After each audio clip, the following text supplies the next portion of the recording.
नमस्कार दोस्तों, स्वागत है आप सभी का। देखिए, असिस्टेंट लोको पायलट का आंसर की आ चुका है, कल रात में ही आया है।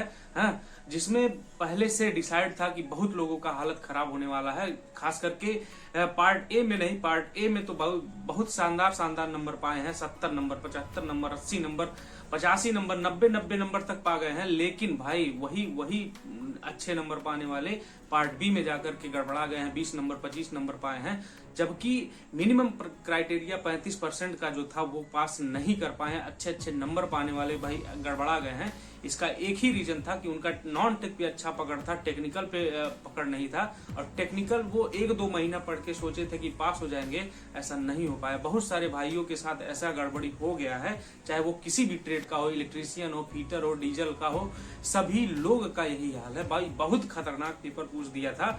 जो पढ़ा था उसके लिए खतरनाक नहीं था। जो भाई 2 महीने 3 महीने पढ़ के सोचा था कि हम ट्रेड में किसी तरह नैया पार लगा लेंगे, उसका बेड़ा गर्क हुआ है।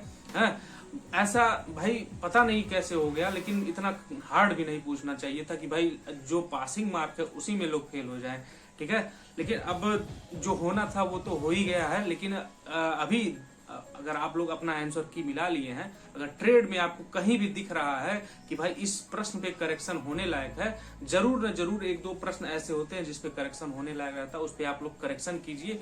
बहुत सारे ऐसे भाई हैं जो पकड़ लिए हैं कि कहाँ पे करेक्शन है, कहाँ पे क्या गलती है। उसको अगर आप सही करवाते हैं, अगर आपका 1-2 नंबर कम है तो वो सही हो सकता है। बाकी बात करें कि हमारा कितना नंबर आया, तो भाई देखिए, नंबर बताने से पहले आपको अपनी तैयारी बता देते हैं। जब से पुलिस का रिजल्ट आया था फिजिकल के लिए, तब से हम पढ़ाई बंद कर दिए थे। कोई पढ़ाई नहीं हुआ था हमारा, और पुलिस में फेल होने तक भी पढ़ाई नहीं हुआ था। जब फेल हो गए तो बातें खत्म हो गया, दिमाग हो गया डिस्टर्ब। फिर उसके बाद हम ग्राम पंचायत अधिकारी की तैयारी में लग गए थे। लोको पायलट में हम एक बार छंट चुके हैं, इसीलिए हम जो है इसकी तैयारी नहीं किए थे। तो सीधे सीधे पॉइंट पे आते हैं कि हमारा कितना नंबर। भाई देखिए, पार्ट ए में ना हमारा स्थिति सही नहीं है। पार्ट ए में ही गड़बड़ हो गया है।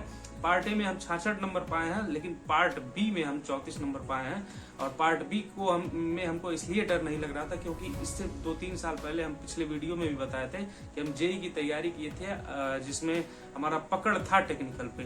तो वो सारी चीजें रिकॉल हुई और हमारा सही हो गया है, और अच्छा भी है। अब देखिए कि आगे क्या होता है, कितने पे मेरिट बनता है, क्या कैसे कैसे क्या होता है। और हालांकि जिस हिसाब से ये सारी चीजें हैं, उस हिसाब से तो भाई देखते हैं आगे क्या होता है। बाकी आप भी अगर आप अपना आंसर की देख चुके हैं तो कमेंट करके बताइए कि भाई पार्ट ए में आपका कितना नंबर बन रहा है और पार्ट बी में कितना नंबर बन रहा है, और आगे की आपकी क्या प्लानिंग है ये भी बताइएगा। मिलते हैं अगले वीडियो में, तब तक के लिए नमस्कार, जय हिंद।